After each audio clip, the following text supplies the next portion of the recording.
Hello again, everyone. Let's talk about something slightly more pleasant than bombings and shellings and crimes against humanity. But this is still relevant to Ukraine. So I have been asked this, and I wanted to share this here. Among other things that I do, I am a writer and a translator. And as a translator, my focus is Ukrainian and Russian literature. I translate either less-known works by well-known writers or works by writers that are pretty much not known outside of their native country. That is a big problem with Ukrainian literature specifically. So people have been asking me, where can I get that? Where can I find that? Can you tell me who the authors are? And so on and so forth. So I want to share with you today some of the stuff that I have translated and published. Most of the pieces that I've done, with the exception of maybe a couple of latest ones, are not just available on Amazon, on Kindle and in paperback and hardcover format, but are also available on Audible in audiobook form, on Audible and iTunes. So, here we go. Nikolai Gogol is probably the best-known Ukrainian writer outside of Ukraine. This is a pretty popular piece of his, although usually when it comes to classical literature, his best known work is The Dead Souls, but he's written a lot more stuff other than The Dead Souls. This is a very popular piece. Usually I get a lot of demand for it around the holidays, but it's fun to read at any time. This too kind of is in the same line, the Sorchinsk Fair.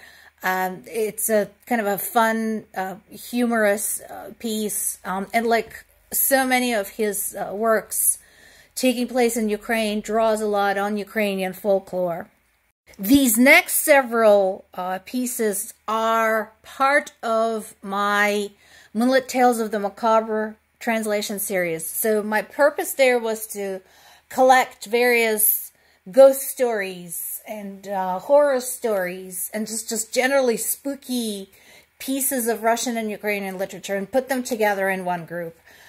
There are 30 stories total, and of those, 22 are available as audiobooks. So among those are pieces by Nikolai Gogol. All of them are narrated by the wonderful Fred Walensky, who does creepy, atmospheric kind of presentations so well with his voice. But so these include May Night of the Drowned Maiden, The Eve of Ivan Kupala, Terrible Revenge, and V. All four of these are really, really, really dark.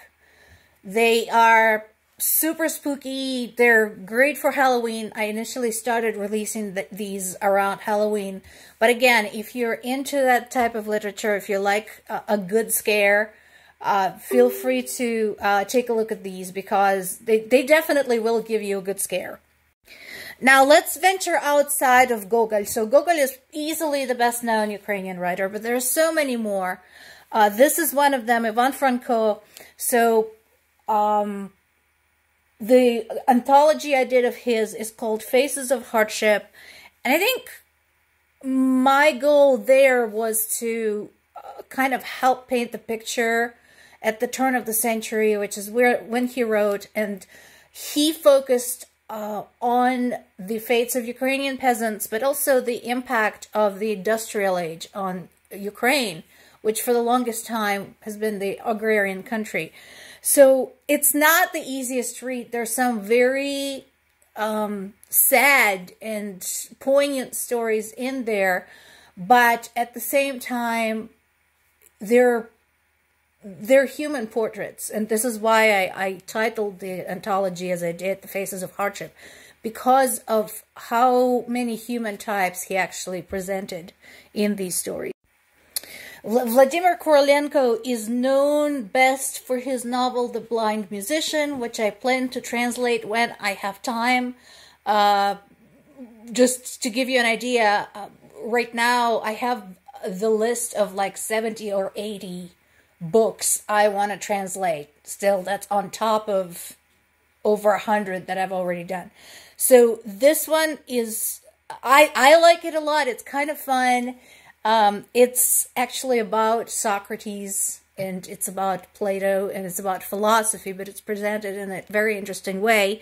And Kirk Strickland is one of the voice artists that I've worked with quite a lot, and I love the way he did this particular story. Another story by Korolenko that I've done is Judgment Day, Yom Kippur, and that also is in Moonlit Tales of the Macabre. This one is not available as an audiobook yet, but it's probably going to come out on audio sometime this year, since, like I said, we just finished number 22, so this is number 24. We'll try to get it out this year. I am very actively working on translating more works by Mikhailo Kotyubinsky. So I just finished translating and publishing volume 2 of his anthology. Volume 1 of the anthology is already available on audio, and both 1 and 2 are available on Kindle, paperback, and hardcover. And he is known as sort of the impressionist of Ukrainian literature. His imagery is very powerful. His language is not the easiest to read. And he tries a lot of different things with his writing. Sometimes he tells a very definite story, you know, beginning, middle, and end. And sometimes he sort of just paints a picture, sets a scene, and lets you figure out what the implications are. So in addition to the anthology, I also did his piece separately, Intermezzo, and that one is, again, it's very impressionist. It's a series of scenes that he sort of recorded while he was on vacation in the country. And on my to-do list are his other pieces like Fata Morgana and Shadows of Forgotten Ancestors, so I'm going to try and work more on that. But I really love his writing. His really is beautiful work. The last but not the least is one of Ukraine's female writers. Marko Vovchok is a pseudonym, a pen name of Maria Velinska. And this particular piece, The Way Things Were, is another anthology. And that talks about the fate of Ukrainian slaves. So a lot of people don't realize that there was slavery in the Russian Empire, and it actually was abolished right around the same time when American slavery was abolished in the 1860s. And Marko Vovchok was one of the intellectuals who was instrumental in documenting and distributing the information about the fates of the serfs, the slaves. And so she is known somewhat abroad, but she's known more as a translator. She spoke multiple languages. She's particularly known for her translations from French, specifically the works of Jules Verne, from French into Russian into Ukrainian. But this is her own work, and it is beautifully written, but again, not the easiest read. It's sort of showing the historic content of Ukraine during that very tumultuous period of time during the abolitionist movement, with the kind of a zoom in on the individual fates, individual families, individual people, trying to show the struggles that they've been through. I'm very fond of her writing, even though, again, it's not the easiest subject matter, so definitely take a look. Other authors I am planning to translate, in addition to the ones I already mentioned, are Panas Mirny. Probably I'll do some Olga Kablanska. And like I said, I will do more Kotyubinsky. I'll try to find more because there's definitely more to know. But meanwhile, peruse these. They're out there. And there's a very strong chance that they've either been published in English once and then went out of print, or this is the first time they appear in the English-speaking reading community. Thank you again. Thank you for watching, and happy reading.